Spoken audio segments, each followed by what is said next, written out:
Hello, everybody, and welcome back. It is time once again for Blitz Boys. Slade is finally back from working and vacation to join me once again, so you don't have to hear me rambling on for 45 minutes by myself, and I'll have time to take a drink of water and not be in awkward silence.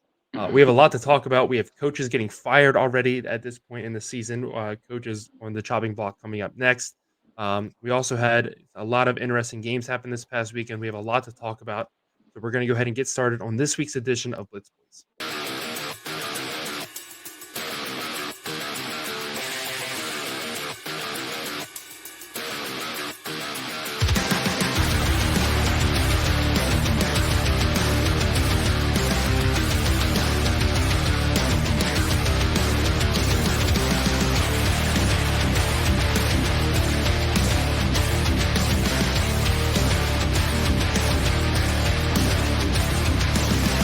Before we get into the coaches and everything that happened with all the games, let's go ahead and take a look at the updated college football playoff rankings that came out on Tuesday night. Georgia is your new number one team in the country. They jump Ohio State after their huge win over Ole Miss at home. Michigan hangs tough at number three. Florida State at 4, 5, 6, 7, and 8 all stay the same. Missouri with a huge jump up to number 9 after they routed Tennessee at home. Louisville at 10, Oregon State at 11. Penn State drops to 12th, Ole Miss 13th, Oklahoma up to 14th, LSU 15, Iowa 16, and I could go on and on. I'll stop there. But Slade, just looking at these rankings, what is your initial reaction? Is there anything on here you're kind of upset with, or anything a team you think should be higher or lower? Um, I think the only change that I would make realistically is 2 and 3 need to be flipped. I mean, I know that might be, I don't know. I think that Ohio State has the defense, but the fact that Michigan realistically, I mean, I don't know if there's something wrong with McCarthy, but the fact that they ran like 32 or run plays in the second half, never once passed the ball. I mean, the one pass that he did do was, I think they called a timeout or something. It was going to be a penalty, so they called a timeout. Um, it just the fact that they ran the ball and Penn State's defense knew that they were running the ball because they had like a well, let's say they had 9 linemen out there, the quarterback and then the running back. I think the fact that one of the best defenses in the country knows a run's coming and isn't able to stop it, and Michigan's able to still kind of move the ball should show that a one-dimensional team beating one of the best defenses in the nation should be number two. Georgia just showed that they're there now. They've gotten to that point where we saw Alabama the last couple years where they get towards the end of the season and they turn that switch on and it's like no team's gonna be close to us in the second half.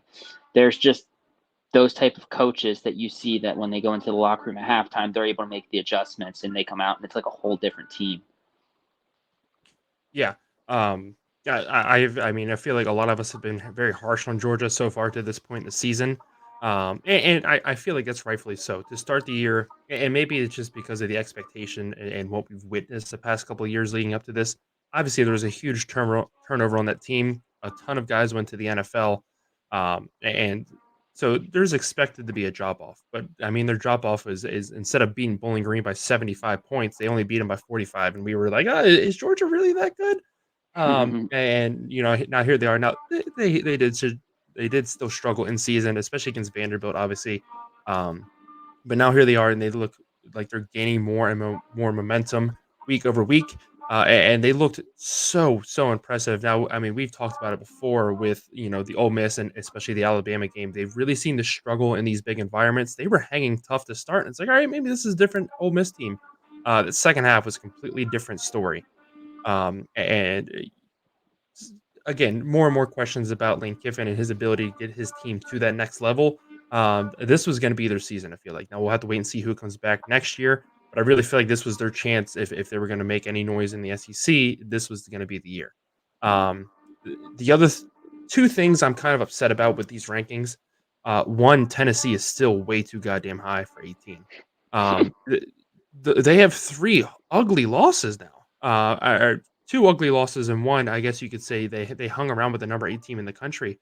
But Alabama just let them run up a 2-score lead, and then they came out in the second half and just whooped their ass. Mm-hmm. Um, they showed no signs of life all weekend. And then you look at their other loss against Florida, which looks worse and worse every single week. the fact that they're still number 18 is beyond disgusting to me. And now everybody's like, oh, this is a trap game for Georgia this weekend. No, it's not. Georgia's going to walk in the Rocky Top and whoop their ass. And I don't care. Show me whatever the spread is. I'm taking Georgia to cover. Because Tennessee sucks, and they can't do anything against a semi-competent defense, let alone a top tier defense in the country. Um, and then going down the other, Iowa shouldn't be 16 either. I understand their record is 8-2. They're not the 16th best team in the country. If they played half those teams below, even Tennessee could beat Iowa at this point. And um, looking at the teams below them, I'm fine with them being in the top 25, but they are not the 16th best team in the country. And just putting them there simply for the record, and then as a resume builder for whoever they face in the Big Ten championship, I'm assuming they lock it up this weekend. Is just kind of BS, and I feel like that's the same thing with keeping Tennessee at 18, so that way when Georgia beats them, Georgia beat the number 18 team in the country.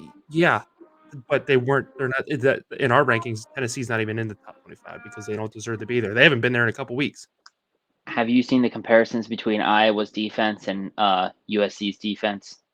I And have. it says USC through 9 games this season has given up like 260 points. Iowa's defense over the last like 2 or 3 years has given up 280 points or something like Yeah, I did that. see that. And before they lost to Oregon, one of the bowl projections had Iowa versus USC, and I'm like, "Dear God, this is what we need." Like, I would Yeah. pay good money I would pay pay-per-view money to watch Iowa versus USC.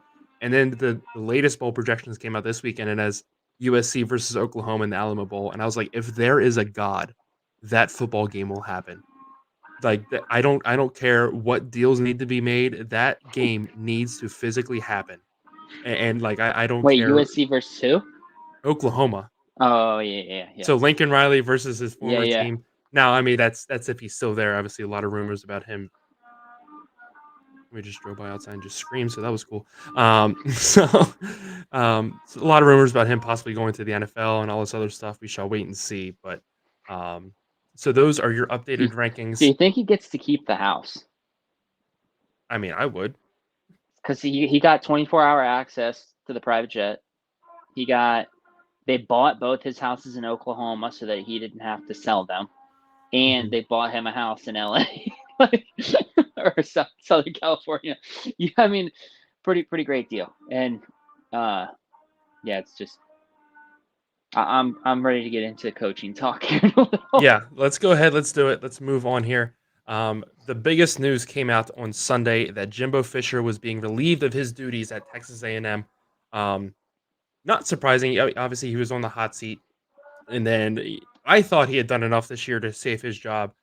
Very high expectations coming into the season. I'm going to be honest. I feel like they were a little unfair based off of what happened last year. I don't know why anybody expected this year to be such a huge turnaround that they were going to be SEC competitors. And again, I thought he had done enough to kind of save his job at least for one more season.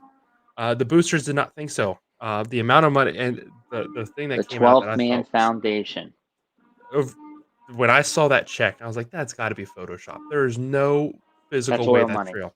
Yeah, and I get that, but my God, um, Any other the- school pays even a third of that to buy out their coach, and they have to go after someone for considerably less money. Like, say yeah, Penn State buys out James Franklin, they can't go after someone to be paying $9-10 million like they're paying him. They have to go after someone that they're going to be able to pay 4 or 5 million, because they're still paying $9 million a year to buy out James Franklin's contract.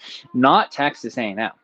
yeah, $160 million is just what they raised this year from the 12th Man Foundation to their school, 76 of which will go to Jimbo Fisher over the next, I don't know, 8 years, I think.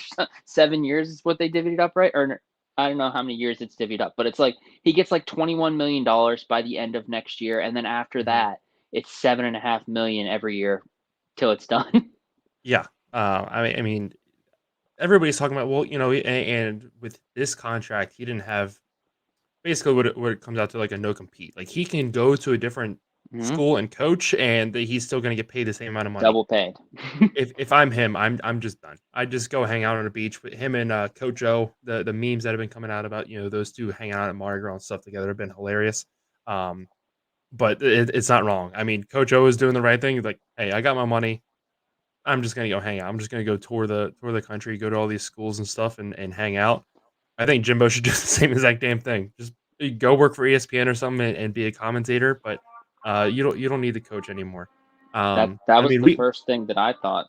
SEC commentator, uh, yeah and get paid, I don't know, $2 million a year probably, yeah and on top of the millions that he's making from Texas A&M. yeah. But back to his coaching. I mean, we had talked about it, and I was very um anti Texas A&M to start the year, especially when the preseason poll came out and they were in the top 25. I was very disgruntled about that. And I said from the beginning, Texas A&M, especially under Jimbo Fisher, and because of his coaching style, he hasn't adapted since 2014. As soon as he won that national championship, and then the next year they made the playoffs, he thought, well, everything's fine. I mean, we're making it this far every year. Obviously, something I'm doing is right, so why change? And then the next year, the wheels completely fell off that program. And then he jumped ship over the Texas A&M. We'll pull up the record here. Eh, he just didn't ever feel a need to change his coaching style or update his offense. And then this year he was supposed to bring in, or he did bring in Bobby Petrino, and that was supposed to rejuvenate the offense. He never fully relinquished play calling duties, and it still showed in a lot of the situations. Now this team is obviously very better than what they were last year, at least in my opinion. Sitting here right now, they have one more win than what they did last year. They still have 2 games left. So I expect that number to get higher. He's not there anymore, but They also have um, the #1 recruiting class, so they should be a lot better than what they are. absolutely, yeah. And I get that, but at the same time, I mean, you can pull in all the 5 stars you want, but if you're not able to do anything with them, and at the end of the day, too, uh, numbers and stars and all this stuff mean nothing as soon as you go into the football field and you're playing against really really good competition week in week out. Um, what are your overall thoughts on Texas A&M so far this season, and Jimbo and all that? I think that they brought out the big bucks. They showed that Texas is different in terms of contracts from any other school in the nation, and they wanted to prove it that they can go out there and get the guy and pay him the big bucks. And he's gonna. Everyone knows Jimbo Fisher is a great recruiter.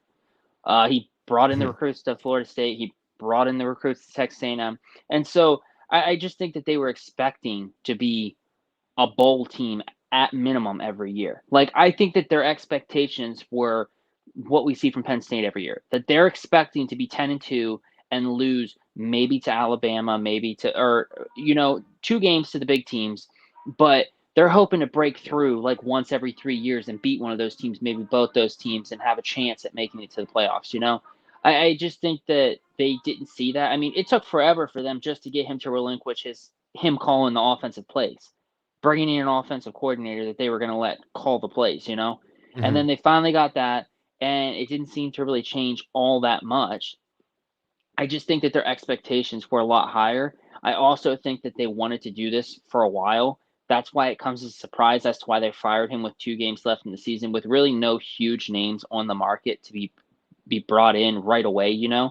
Um, so I think they did this because on the off chance that Texas A&M upsets LSU at the end of the season, it would have been impossible for you to fire Jimbo Fisher if he Mhm. upsets who most likely might win the damn Heisman and at QB at LSU. I mean, the Yeah. dude just had 600 all-purpose yards last week, almost, I think. And so Mhm.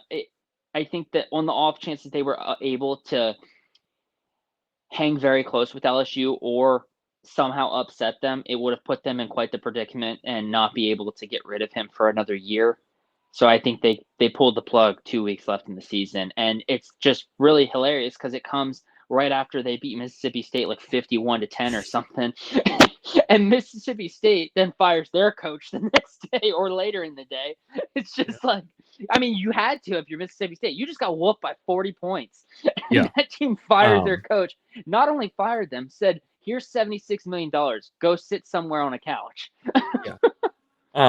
I mean, looking at Mississippi State too, that whole coaching staff was put into an impossible Lose lose situation. situation. Yeah, obviously, with the passing of Mike Leach, and I thought they did the right thing and bringing in that assistant. He looked pretty good in that bowl game.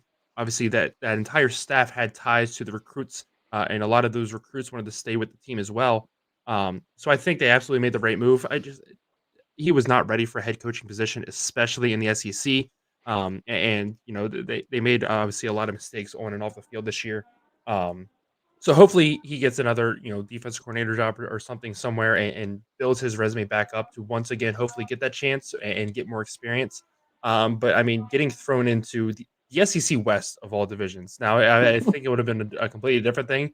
We're talking about the SEC East, and you're playing with down Florida and all this other stuff that happened over in that side of the division this year. It's a different animal when you're playing Alabama, LSU, Ole Miss. They haven't played them yet, but um, Texas A&M. You're going to get your ass beat, and you're going to get your ass beat a lot. So again, hopefully that a coach like that can find his footing somewhere, and again build up his resume as a DC again, and then maybe somewhere down the line get a shot as a head coach again. We'll have to wait and see. But looking at the Texas A&M opening, who are some coaches that you think are a good possibility to either jump ship, a coordinator that might get promoted and head over there? Who are you looking at for that job? I mean, I think that Elko is a good option. I think we saw that check. I texted the check that was given out at halftime of that game for $160 million. I mean, we saw the video of Dan Lanning. We know the history of Oregon. This has happened two other times where they've gotten a really good coach and or someone that is of good caliber to coach at Oregon, and they've lost in the money battle to another team. Dan Lanning has a $20 million buyout, and Texas A&M, if they want him, will be more than willing to pay that $20 million. That is chump change at this time compared to what they just paid Jimbo Fisher to sit on a couch. I think that would be their best case scenario. I mean, he was obviously able to bring in the recruits. He's got the Nike money. He's got the endorsements. He's got the NIL deals up there in Eugene, Oregon. I think that he times all of that by 10 with oil money in Texas. I don't think that that's going to happen. I think that Oregon is in a position where they're like, fool me once, okay, fool me twice. This time they need Phil Knight to step in and offer a bag for him to stay for 10 years or something like that, just to make sure that they don't get screwed a third time. But I honestly think that Elko is probably the best case scenario that is probably going to be available. I don't really know of anyone else that is going to jump ship. I heard a funny thing. Clemson fans were kind of on the fence with Dabo, and it would be pretty crazy if he jumped ship and went to Texas A&M. Yeah. Listen to the Dan Lanning thing. I don't think he's leaving, especially after watching his press conference the other day. But I swear to God, if he breaks my heart and he leaves, I will fucking shoot myself.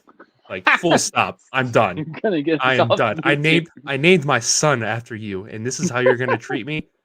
But no, I mean, listening and somebody put the Willie Taggart and the Mario Cristobal press conferences side by side with the Dan Lanning, and there was just a different, not even just the words, but the tone he carried behind it.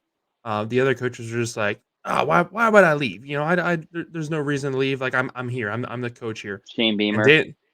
Dan Lanning is like, "I ain't fucking leaving. Like I love it here, and I'm not done yet. Like job's not finished." Kobe mentality. And I'm just like, okay, like you at least addressed it. You didn't shrug it off, and he looked in the camera and he said, I ain't leaving." I'm like, he didn't say I'm not leaving. He said there's no chance I leave, and I'm gonna believe you. I've had my heart broken, like you said, time and time before, but I'm gonna believe you. I'm gonna trust you. Um, and if he breaks my heart, I might just jump off my roof, my 1-story roof. That way, Um, but I will say, and back to what you said with the Phil Knight throwing a bag, that was put on the table with Cristobal when they were on the plane flying from Eugene to Las Vegas. They sat down, they had contract negotiations, and they said, "What is the price tag to keep you here?" Because they were ready to do it. By that time, I just really feel like Cristobal had his foot out the door. It was his dream job to go to Miami, and I understand that. And there was probably no price tag. And honestly, in hindsight, I'm okay. Goodbye. Have fun. Uh, Taggart, the same exact thing. Florida State was his dream job. He gets hired. He's fired in a year and a half. Do you I'm think? okay at that point. Do you Yeah. think? Say Texas A&M buys him out, offers him, I don't know, 4 years at $60 million, makes him the highest paid coach in college football, Mhm. with the option of getting longer, but they need only 4 years because they need to free up money for the future. Like, go sign him in the future is what their things are. Would you, in any thought process, be like, okay, good for him? Like, he just got life changing money. Like, that's generational wealth, you know? Yeah. No, Would is there any, or are you like, no, he's dead to me. Like, never no, again will I ever be a fan of him. he is 100% dead to me. Okay. And again, mainly just because of the press conference he had. And listen, obviously, I'm not gonna begrudge anybody for chasing the money. I get it. I would do the same exact damn thing because you end up in a situation like Jimbo Fisher where you get fired and you're getting $70 million the rest of your life, and you can just chill on top of the millions and millions he was already getting paid to this point.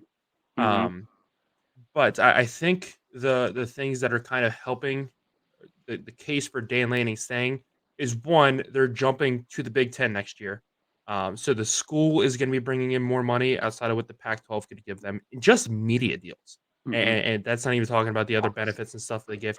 Um, and obviously, this is it's still a long way to go this season, and I'm not saying it like it's a certain thing, but if he's the coach that ends up bringing a national championship, whether it's this year or if it takes maybe a couple more seasons to do that, but if he's the coach that brings in Oregon their first their first national championship, I honest to God feel like that's going to be the time where the school backs up the dump truck and throws out maybe one of those contracts where it's $70 million or whatever, Mm-hmm. and who knows? And because they have the money, if you look at what they're pouring into their facilities alone, once those things are fully upgraded, and obviously there's always going to be technological advancements, but w- once the rebuilt, I guess, and I think the big thing upcoming is that they're talking about redoing Austin Stadium or upgrading a lot of the things there, and that would be cool to see.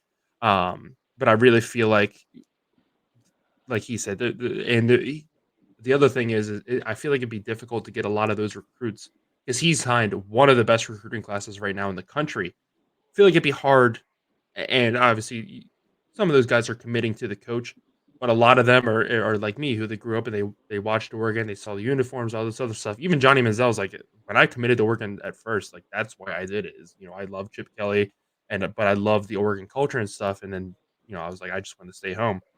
But I feel like a lot of those kids are gonna be like, "No, I still want to go to that school, still want to make Oregon great." So I feel like it'd be hard to flip then to a lot of them to Texas A&M. Um, I think but NIL speaking, money yeah, talks in that situation. yeah, I would, if I'm a 5-star recruit and I just committed to Oregon, and some random Joe Schmo car company in Texas offers me, I don't know, $2 million and my dream car over 4 years. Yeah, I'm not worried about the jerseys at that point. yeah. Um, but looking at the uh, possible candidates I looked at, one of them is in the Pac-12, soon to be Big Ten. I think it's Kalen DeBoer, and I said this earlier when we talked about the Michigan State head coaching job opening. Um, is recruiting really hasn't changed. I feel like they're preparing for a steep drop off with the amount of seniors they have leaving, especially with Penix leaving. And he's done a fantastic job. He's a great coach. I'm not saying he's not, but um, if you're talking about throwing life changing money at somebody and he really doesn't have what I feel like are deep ties to Washington. Now, granted, you know, Dan Lanning doesn't to Oregon either, but I mean, I feel like that's a prime candidate that you're looking at if hey, we're gonna go poach this guy and bring him over and throw a ton of money at him. Um, Mike Elko, like you said, is another good one. Um, I also kind of wonder about Mike Bobo. Coming over from Georgia. He's a coordinator over there. There's a plethora of coordinators. They just released the Broyles Award watch list. And again, feel like Texas A&M could absolutely go that route too. Seeing Lane Kiffin thrown around, I don't see Lane Kiffin jumping. I mean, granted, I don't think he's the most loyal guy in the world, especially to a school like Ole Miss. But I think he likes the situation he has there, and again, and we're getting ready to talk about him. I feel like it's a James Franklin type of situation where, um, you know, Ole Miss, yeah, we're competing. We feel like we're right there, and we're okay with that. And if we sneak by Alabama one season, or maybe we find ourselves in the SEC championship, we're pretty happy with that. But yeah, as long as we're not sucking and going 6-6 every season, I feel like Lane Kiffin has found himself in a really comfortable situation at Ole Miss. I think that I think Lane Kiffin is a really good coach, and I think that he's able to recruit kids. He knows he's younger of the style of like the SEC coaches, I would say, in Hmm. that he's not like this. Well, this is the way it's been done, and this is how we're going to do it. It's not like that. He's picking kids up at the airport when they're getting off the private jet in his Rolls Royce or whatever. Like he's picking. He's wearing the Air Force Ones. He's like with the kids that he's recruiting their time. Like, and Hmm. so I think that it would almost benefit him to go to like the Big 12, the ACC, somewhere where he's able to bring all the recruits in that he's really good at recruiting, and they have a better chance at being the number one team in that conference. Because with the new playoff situation, I mean, the third team in the SEC is not going to cut it. Yeah.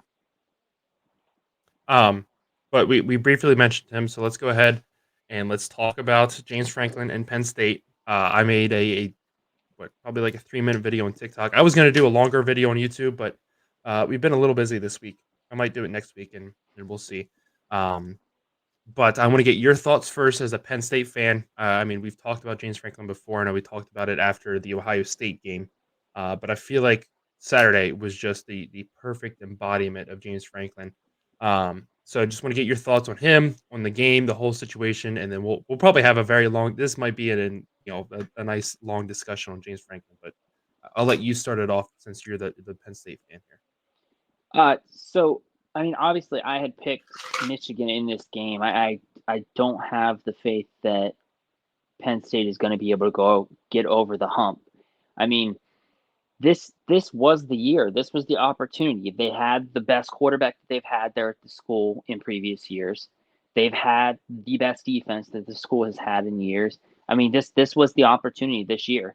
There was defensive players that didn't go to the draft last year because they wanted to go to the playoffs this year. They wanted that one last chance, Um, Manny Diaz, yeah, that's his name, right? Manny Diaz. Yeah, Mhm. he. I mean, he's someone that I could honestly see leaving the school to go head coach at somewhere like I don't know, a middle of the road school and trying to make a name for himself after this because he's got one of the best defenses in the country. But everyone talks about Penn State as being the team because Mhm. James Franklin is the one that's coaching. I mean, going for two in the second quarter, I just don't understand it at all. I mean, it ended up coming back to bite them. They're down 17-9 instead of 17-10 or Yep. 17-8, whatever it was. And I mean, it just that the fact that you can see that he wants to do the right thing, and then all of a sudden, in the back of his head, he's like, "No, I have to do the James Franklin thing."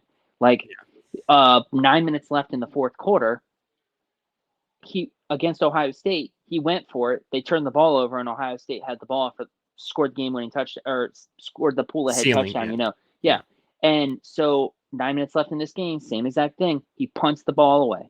They get awesome field position. They go out. Their defense does the job again. The same thing they had done majority of the day, and the offense gets back out there. Same situation. They're on their side of the field. A long way to go. 3rd and 9 or 3rd and 10, Mhm. and Drew Aller sucking, throwing the ball 30 feet to the left or right behind his players. I mean, it was almost as if you don't know if people are running the wrong routes or if he is just that shook from the situation that he's in. Yeah. From being this high of a recruit and everything, and then them sitting him last year so that he could get a chance to develop. I just wouldn't have expected him to be this. I think it is him. I think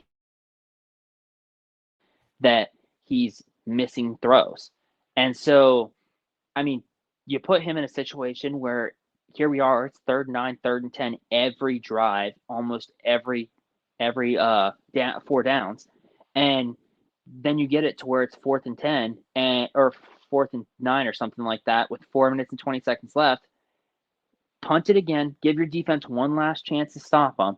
And what does he do? He goes for it. Michigan gets the ball, and the very first play, they run for 35 yards into the touchdown. Blake Yeah. Corum is not touched. And so, I mean, it's just, I think that he honestly got what he deserved after the game.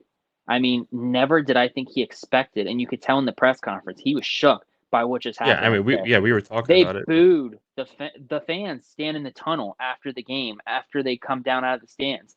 And so they have some of the student section out in the stadium still chanting "Fire Franklin" Mhm. as him and the team are going through the tunnel. And then the rest of the student section and fans are underneath the stadium while the kids walk past the fences to go to the locker room, booing them, Mhm. booing the players. And so, like, I mean, it sucks for the players because it's not the players' fault. It's just Yeah. poor play call. I mean, I can't count how many times they put themselves in such a bad situation with play calls to be 3rd and 9 every single drive. And it's okay if that's on the other side of the 50 where you have a chance, Yeah. but or you have a better chance of going for it on 4th down if you're on the other side of the 50. But every time it was 3rd and 9 or 3rd and 10 and they ran the ball or they threw a short slant and it only got 2 yards. I mean, I just don't understand the choice of play. And I mean, it was exactly what we had talked about when he made jokes about, but it wasn't jokes. He was serious about the accusations he made with Jim Harbaugh and Yeah. saying unpredictable play, and they're lined up perfectly. The only perfect play for that play. I mean, this dude ran the exact predicted James Franklin plays the entire time, and I really thought Yeah. that it was the one thing I did think was cool is I forget what the defensive end's name is, but he tackled McCarthy and he got up and he did like the stealing signs there. Yeah. But I I mean, mean, he did in that, but then after hindsight, Michigan scored a touchdown, they did it right back to right, him. right, So and that's why I'm like, in hindsight, you got to win the game if you're doing that. yeah. Yeah. But I mean, that's all I have to say. On James Franklin, nothing can happen. I mean, No. 10-2 is a great season for Penn State if that's what they end up, a bowl game. Um, I just think that do they need someone else to be able to get over that hump? 100%. I do not think James Franklin is the guy. Are they able to go out and get someone that's able to get over the hump? 0%. Yeah. I mean, the stats are Penn State's been through 3 ADs since he's been there, 5 offensive coordinators, and I think 3 defensive coordinators. I mean, he's definitely the problem of the situation. He has multiple top 5 draft class or top 5 recruiting classes in his time there. I mean, he's had the team, he's had the coaches, especially with the defense they have this year. And so, and I think the defense is for sure going to take a step back next year. So, I mean, you have to have an offense that's not just better, but great because your defense isn't going to be the same as it is this year. Yeah, absolutely. Um, uh, so to those that haven't seen it, the point I was making in that video is mainly about the people calling for him to get fired, um, which I don't think will ever happen. One, now he technically has the 3rd highest buyout in all of college football Mm-hmm. until Texas A&M throws godforsaken money at somebody else.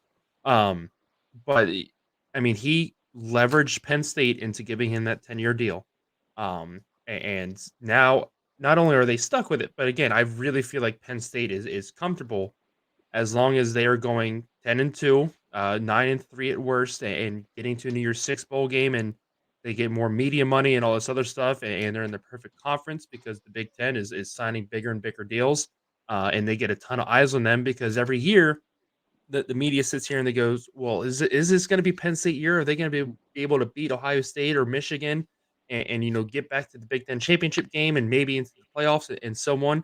And so they get Big Noon kickoff to come to more or, more of their games. They have 2 night games now because Big Noon kickoff took Ohio State and Michigan away from the whiteout, and so or they're guaranteed at least one big Mm-hmm. night game.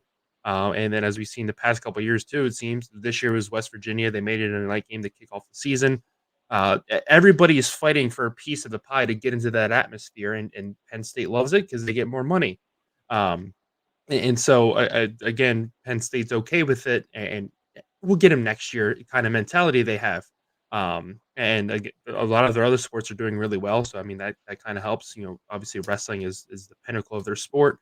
Um, but as far as Franklin goes, here's my issue with it now is they have fired their OC, and this is supposed to that he was holding this back. James Franklin was making majority of those play calls, and you cannot change my mind. And now we're gonna sit here and watch him make play calls the final 3 games of the year. The 2 regular season games and the bowl game, and we get to see how much of a piece of shit he really is because it's going to be the same exact offense we just watched all season. But now your offense coordinator's not there, and you can't tell me it's some dipshit assistant. No disrespect to them, making the same exact play calls that we've seen all season in the same exact situations. And like you said, the situational awareness is so horrendous. I genuinely can't believe it. Um, yeah, the going for two. I watched an interview. Him and a reporter got into it after the game. They weren't even talking about that 2 point conversion in the second quarter. They were talking about one in the fourth quarter. Mm-hmm. And the one in the fourth quarter made sense. Like, I was Right. okay with that because they needed to go for it either there or they need to hope to kick the field goal and get the ball back and then go for two then. Like, Mhm. they needed to go for two at some point. I'm fine with them going for it there Yeah, because no, they had to go for two there because of the 2-point conversion that they missed in the second right. quarter that wasn't necessary. Yeah, which was, like you said, the bigger issue. That one made no sense at all. Even Oregon, when I watched them on Saturday night, they went for two on their first two touchdowns. I'm like, what are we doing? Why? Like the first one, okay, fine. Like I they do that little muddle huddle and then they kind of split out. The second one, they just straight up lined up their offense and went for two. I'm like, why? Like, what are we doing? We're handing free points to USC. Stop it. Um, and so yeah, but back to like you said, in that situation, it makes no sense because this a game like this is one where it's going to come down to maybe a field goal, maybe 1 or 2 points, and you need every point you can get. Take the guaranteed one here and keep that 2 point in your back play or your back pocket. I mean, 2 point conversions have been a ugly mess for Penn State. I feel like this whole season. But like you said, I mean, they're wasting one of the best defenses in college football. And I was probably a little harsh on Penn State as a whole on Saturday because I'm like, wait, they gave up 200 plus rushing yards and it's supposed to be one of the best defenses. But there was no Uh, passing yards. right. But yeah, I mean, in that aspect of the game, if I'm looking at it, and everybody's been jumping over Michigan, like, oh my god, why would you do that? Because they Why fucking wouldn't you? could. Why Yeah, why wouldn't exactly? you? Why are we gonna throw the ball? Why are we gonna stop the clock? Like, we just want to bleed Penn State, and we It can just do that. So showed how scary of a team they are that they went one exactly, dimensional against one of the best defenses in the country. yeah, And they had zero problem getting down the field. yeah. And like I brought up the Oregon game last year. Oregon State could not throw the ball, and they had to stop, and they just ran 16 straight run plays, and they had a 20 point plus comeback, and they beat us. Like, that's I don't think that's the case with Michigan. I don't think McCarthy was hurt. I don't think there was an issue with the pass game. I think they realized the run is working so good right now. Let's do it until they force us to stop, and that's exactly what they did. Mm. Blake Corum is one of the best running backs in college football. Donovan Edwards, finally had some chances to shine through in the red zone rather than just get them to that point and then finish it off with Quorum. But I mean, at that point, again, that's just about making a statement of this is how good we are, and we're going to show you. Where, like you said, we're just going to go one dimensional, and we're going to run until you can stop us. And They had by that point, eight linemen every play. It was yeah, in the fourth quarter, their first drive of the fourth quarter with like 14 minutes or whatever. It was the first time they had thrown a pass out in that 8 lineman formation. yeah, Like, that's and crazy. yeah, and I think this scary thing about this Michigan offense and kind of getting away from Penn State for a minute is the amount of times I heard Joel Klatt go, "Well, this is something I haven't seen from Michigan."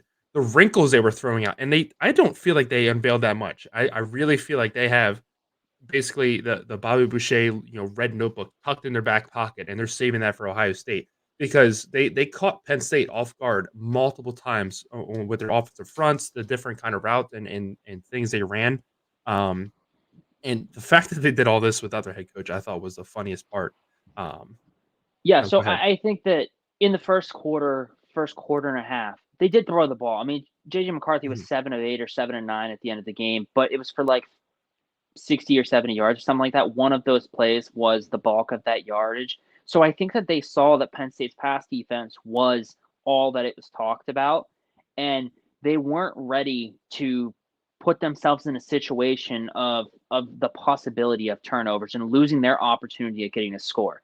I think that they were smart to be like, you know what, we're throwing the ball. JJ's doing good. They're not intercepting the ball, but we're only getting 2 yards. It's not really doing anything when we can put the ball in Corum or the other dude's hands and they can get 4 or 5 yards. Why are we prohibiting ourselves from getting the extra 3 yards when they're not stopping us? And on the other hand, I mean, Michigan did run for almost 300 yards, but Manny Diaz did a really good job of his variety of play call from the defensive side also, I It think, didn't feel because like it was 300 yards until you looked at the right, stat line after the game. right. Yeah. It felt like their defense was in the backfield every play, or every one of every 3 plays, Corum or the other dude were getting a breakaway thing, when in Yeah. reality it was like every play. Yeah. And the thing too with giving up that many yards, and if you go back and you watch the game, most of it was like a few explosive plays here and there. For Right. the most part, it was only 3-4 yards every Mhm. time. Which I mean, if you get 4 yards every play, you move the chains, you get a first down. Mhm. And then but they were wearing down that Penn State defense because they were out there for so long, because Franklin was going for it on fourth down a few times, or the offense just couldn't even get a first down. And that defense was gassed, and then all they had to do was just hand it off, and the final touchdown you saw with Corum, the 35-yard run you were talking about, you could see he got to that edge so fast because the defensive end was just dead. And when you leave your defense out there like that, and to get punished like that, that's going to happen. And if your offense can't move the ball, can't give them rest, you're going to see it more and more often. Now, good thing for Penn State is, obviously they have a easy schedule the final 2 games, easier schedule the final 2 games with Rutgers and Michigan State, and then whoever they end up playing in a bowl game. I mean, they'll most likely end up backing into a New Year's Six bowl game again, and they probably pull the American, or Group of Five Tulane or representative, whatever, and yeah. yeah, and James Franklin gets another New Year's Six win and adds another one to his total. I had it tallied up here the other night for that video. He has 4 New Year's Six bowl wins right now, and if we look, I was comparing him and Joe Paterno, and just kind of saying like Penn State's okay with the being on the higher end of pretty Mhm. good. Obviously, it's difficult to win 9 and 10 games routinely in college football, and that's what Paterno did after his 2 national championships. That's what Franklin's doing right now. But if you take Paterno's 45 years, you divide that up to quarters. Um, he has Paterno overall had 19 New Year's Six bowls, so that's 4.75 for every 11 and a quarter years. If Franklin gets one more, he's ahead of that mark. He technically is at hit the mark with Big Ten titles. Paterno, although that wasn't until '93 and on. Paterno had 3, so Franklin has his one. And with only one losing season, and again, that came in COVID, which I don't think really counts for anything. Um, Franklin's not going anywhere. He'll probably get another nice big. I said this, even if this was a contract year for Franklin, I really feel like Penn State would go, here's your extension, stay for another 5 years, or hell, here's another 10-year contract, whatever.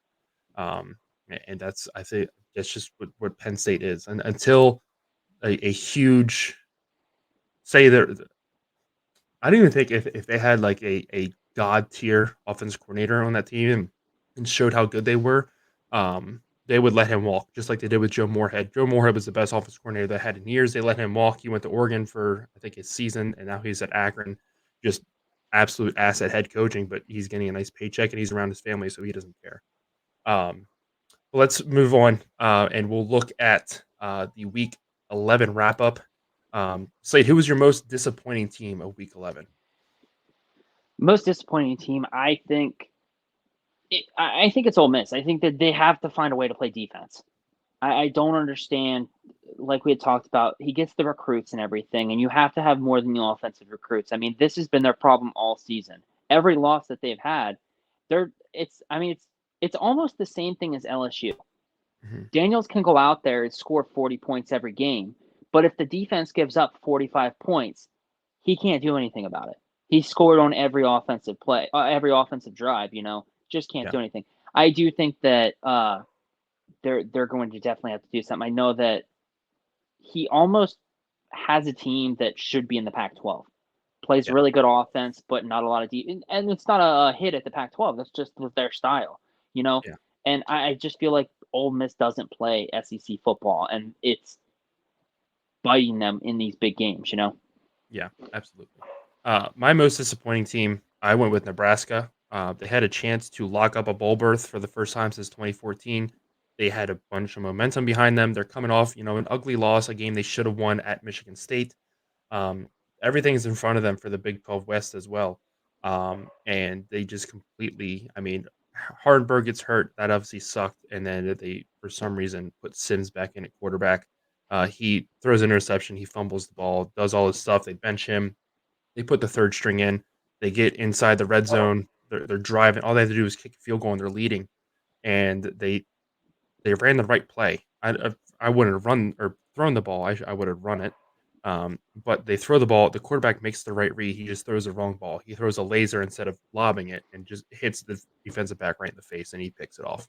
Um, but with everything they had going for them and their situation they were in, just expected more out of Nebraska, especially being at home. And now you have to find a win against Wisconsin or Iowa to punch your ticket to a bowl game. Who is your most surprising team of Week 11? I don't want to say it, but it was Iowa. I did not see Rutgers getting shut out in that game. Yeah. Close second was UCF and what Yeah. they were able to do to Oklahoma State. But yeah, I think Iowa is good to score 22 points a game, and that's all they're going to score. They're not going to score 25 points. They're not going to score any more than that. But I mean, just seeing that comparison with their defense and USC's defense, I mean, it's just crazy to think that this has been their defense year in and year out. Yeah. They give up the points to Penn State or Ohio State or Michigan, whoever's the top three teams that year. You know, if they play one or two of those teams, they give up the points to those teams, but then they don't give up more than like 10 points to any other team. It's just crazy. Yeah. My surprising teams, I had two. I went with Missouri for one. I mean, I knew they were gonna, or shouldn't say, I predicted them to win the game. I thought it was still gonna be like a close game though, and they just whooped Tennessee's ass. At no point did Tennessee look like they were even somewhat in that game. Um, and then my other one was Iowa State. They went on the road at BYU, the very up and down season. And they just kicked BYU's ass, and now they have a huge matchup set with Texas this weekend. I mean, this is a team that we thought was dead in the water. Campbell's getting fired. There's no way he saves his job. And now here they are, and they control their destiny in the Big 12. If they win out, they're going to the Big 12 championship game, which I don't think anybody had on their bingo card for 2023. And you're hoping for. Fingers crossed. Looking at the updated standings for our picks, you have opened up a 6-game lead over me. Still 2 games ahead on Nick. And I mean, we were talking about this before. And I don't fault Nick because I do the same thing with Oregon. I mean, I ride with them till I die. But if I genuinely want to ask him, you know, if he's not a Penn State fan, who do you pick? Or you know, even being a fan, would you have changed his picks? Looking at your team head up, I think the Ohio State game he still picks Penn State, but I think Michigan, I think he might have flipped. Yeah, I mean, I think that obviously it was much more lopsided than I expected, but I think his thought process on the Tennessee versus Missouri thing when I was listening while at work, and he had said on paper Tennessee's the better team, their offense is blah blah blah, and then you were like, oh well, I think Missouri on paper is actually the better team. That's why and he's like, so I think that he does look at I think that he wanted Penn State to win. That's why he picked Penn State. I don't know if I think he thinks of it as a toss-up game, like a coin flip game, but his loyalty's with Penn State. That's why he goes with them. But I do wonder if at the end of the season, if you or I are able to beat him by 1 or 2 picks, if he has any regrets in sticking with his team, because he would have won had he not picked his team for both those games then. Yeah, that'll and definitely he could be interesting win to see. while still picking his team. We don't know. Yeah, I mean, absolutely. Yeah. We still got, I mean, essentially 3 weeks left between 2 regular season and the conference championship week. But those are the updated pick standings, and then we have our cash out records. Slade, you've been steady 1-1 here the past couple weeks. I have really fallen off the wagon here. I was like +2 games, and all of a sudden I'm 3 back. I need to get it figured out here. But Nick is back above 500. Well, still above 500. He went 1-1 this past week. So those are the updated cash out records. So our top 5 drafts, we have 2 of us here. We can finally do a top 5 draft again. In the spirit of coaches getting fired, I wanted your top 5 worst coaches, or we'll draft our top 5 worst coaches in college football. So since you're back from vacation, I'll let you get the first overall pick. Who do you think is the worst coach in college football? Active? That's not fired. That's not fired. Okay. I'm gonna go with Shane Beamer. Oh, that's. I didn't think you'd go there, but I see it. I'm not disagreeing. My number one is Tom Allen. The only reason he still has a job at Indiana is because he beat Penn State in the COVID year in a ranked game, and he hasn't done shit since. I think Tom Allen is a horrible coach. You're number two. Um,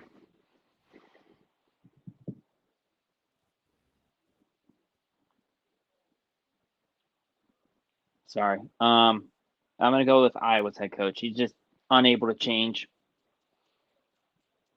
Okay. My number two, I'm gonna go with Dino Babers at Syracuse. He's had loaded rosters. I feel like, especially the past 2 years. If you look at that, I mean, those are very talented teams. And he gets them off to a nice hot start, and then they just completely shit the bed down the stretch, and they look horrible. And this year they might miss out on a bowl game. So we'll have to wait and see if he gets fired. But he's my number two. Number three, I'm gonna go with Luke Fickle. I think it's gonna be hard for him to turn around there. I don't know. I don't see it working out.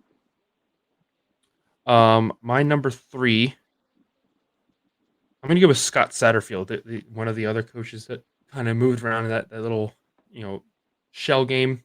Fickle left for Wisconsin. Satterfield went to Cincinnati. He wasn't very good at Louisville, and I think he's even worse at Cincinnati. I don't expect that program to turn around anytime in the near future until they get rid of him. I can't stand Scott Satterfield. Uh, I'm gonna go with Houston's Dan Holgerson. That I had him on my list. My next one, I'm going to go with Dave Aranda. And this is kind of difficult to say because he won a Big 12 championship 2 years ago. But the fact that he won a Big 12 championship 2 years ago and this team is that bad shows you how poor he is at recruiting. I mean, I didn't really think about this the other day, or until somebody said it to me the other day. Is that was Matt Rule's team that won the Big 12 championship? He recruited that team. He brought them in, and then he left. He went to the NFL and the Panthers, and Aranda came in and took that team over, and they won a championship. And ever since, his guys essentially have come in there, they've just been horrible. So I'm going to put Aranda at my number four spot. Um, who were your other three? Tom Allen, Dino Babers, and Scott Satterfield. All right, I'm gonna go with.